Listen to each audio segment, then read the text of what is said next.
Hello, class. For this assignment, before we get into doing our labels and things, I do want to add one thing. We've added all the minimum required elements for this assignment, but if we notice, they still feel a little out of place. The trees, the people, the lamps. We can do some work to fit them into the image, and I just want to show that in this video. The biggest thing actually being shadows. Even though I have gray skies here, we can see, like, if we look at the car and whatnot, there's still a slight shadow that really sets that element, into the scene that will help all of these guys. So let's start with shadows, and I'll show you after that a few other tweaks you might make to this image to sort of pull it all together for any of the elements you've added to your image. So what I'm going to do is I'm going to start with the person, because I think that's sort of the most sort of interesting one. And when I click on it, he'll be selected down here. And what I want to do is I want to duplicate that. So I'm going to right click again over here, duplicate the layer. And I'm going to keep them set on top of each other for now. And what I'm actually going to do is I'm going to go to the bottom one, which is my original one in this case. All right, so it's going to be image down here. I'm going to go to Edit, Fill, and I'm going to set my color to black. All right, so this color doesn't matter. This is what the color used to be. This sidebar doesn't matter because black is black no matter what. I'm going to set to black and say OK. And say apply.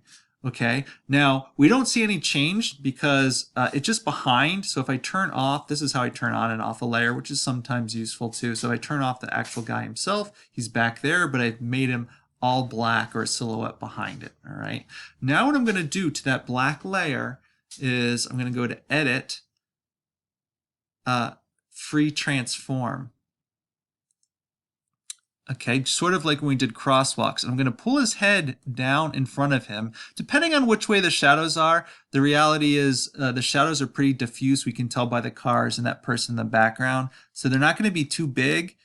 It's going to be a little overly black right now, but you're going to get it and you're going to hit enter.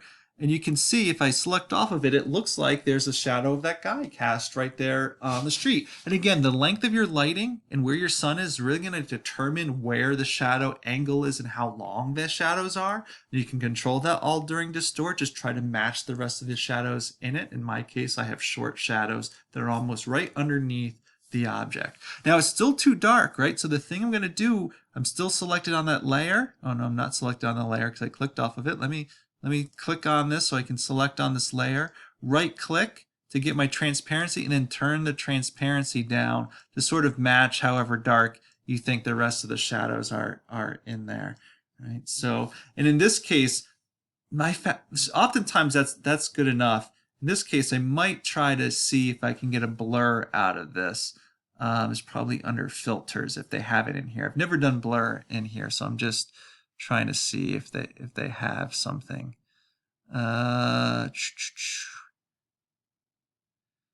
don't see anything off the top here, so maybe we can't do it. Anything over here? Blending mode? No. Those blending modes are interesting. We're not going to get into it. So I don't see blur here. There's probably other ways I can do it. So don't worry about it. Just leave your shadows like that.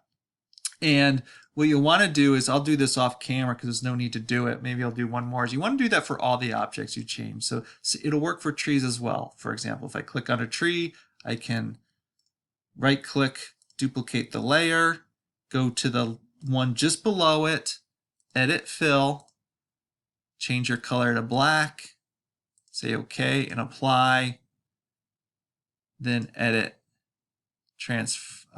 free distort. Going to be sort of off the top of my screen here, and then pull it straight down. Top comes down here. I sort of am missing some because that was the piece off of it. I might come back. If that's the case, I might just put it in right here. If I want to fill in that area, you know what I'm going to do? I'm just going to go to my paintbrush.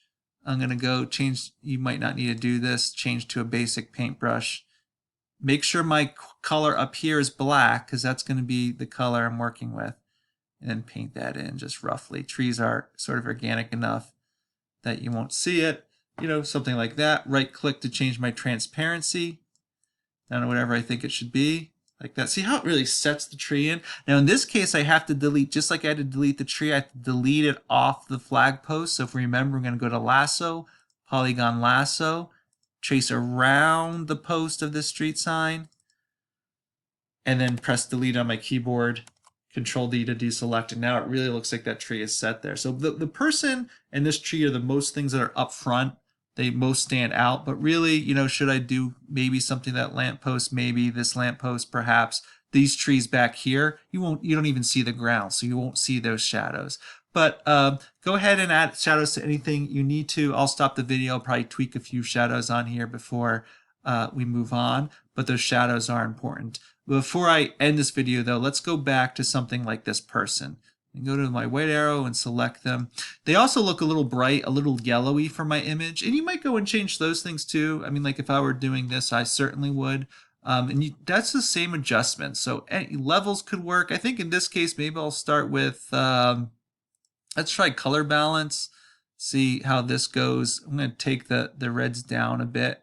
I think he looks a little too red, and he probably needs to be a little more green and a little more blue to make up for that. You can see it's graying him out a bit, right? So that if we check, that's what he was. That's what it is. So we'll apply that. So subtle things like that. You know, I can do the same with the tree. Any of these adjustments will work. I'm not going to go over all of them. Let's see, what would be another good one? I'll try brightness contrast. You can see like maybe the image is a bit darker, so maybe I need to just brightness down, contrast down a little bit to make that tree look a little more realistic for the image. And I should do that for all the trees. If that's what I like, I'll just do it again and just sort of take it down and eyeball it. You know, one of the things you might do for trees to make them a little different too, I could go to adjustments and go to what happens if I go to temperature and tint? So I just want to change the color of the tree just a little bit so it doesn't look identical to the other one. So temperature and tint could be a good one to do that. Still in the green range, but now like, oh, it's not quite identical to those other trees. So a little variation like that can go a long way just to make your images go. So tweak your layers as needed. They're subtle, but they can go a long way. Add your shadows. It's sort of above and beyond the base assignment, but it can really do this. And again, I'm doing this quick for the videos, but the longer you take, and it can take quite long when I do these things professionally, hours of time to do things like this. And that's all right. And you experiment and you try things and you do this or that, but see what you can come up with.